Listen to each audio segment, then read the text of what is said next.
Ça vous est peut-être arrivé de demander un médicament ou un vaccin à la pharmacie et vous entendre répondre non, il est en rupture de stock. La situation ne cesse de s'aggraver ces derniers mois, au point qu'aujourd'hui, la ministre de la Santé Agnès Buzyn doit dévoiler un plan spécifique. Selon l'Agence du médicament, ces pénuries concernent plus de 1200 traitements ou vaccins, 25 fois plus qu'en 2008.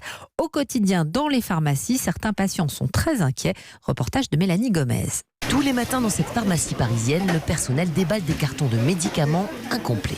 Donc là, dans la commande de ce matin, sur une centaine de lignes commandées, on en a presque 20 qui sont manquantes. Et parmi ce qu'il manque, il y a de tout. Des médicaments courants pour traiter les bronchites par exemple, mais aussi des médicaments essentiels pour soigner les malades chroniques. Des hormones contraceptives, on a des antidouleurs, on a des antidépresseurs, on a ces fameux corticoïdes qui manquent. Dans la pharmacie voisine, c'est le même constat. On tente de servir correctement les clients malgré les pénuries.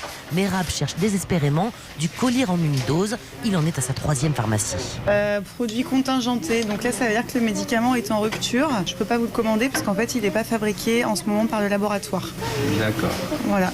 En revanche, il y a le flacon. Je vais passer la semaine prochaine pour voir si le laboratoire prend une décision. Ok. Donc vous repassez la semaine prochaine et on fera une nouvelle demande. Résultat, chaque jour, le personnel se débrouille comme il peut en appelant les pharmacies voisines, en coupant en 2 ou en 4 les cachets pour avoir les bonnes doses. Et en dernier recours, on rappelle les médecins pour prescrire d'autres médicaments en fonction bien sûr de ce qu'il reste dans les stocks. Mélanie Gomez, spécialiste santé d'Europe 1.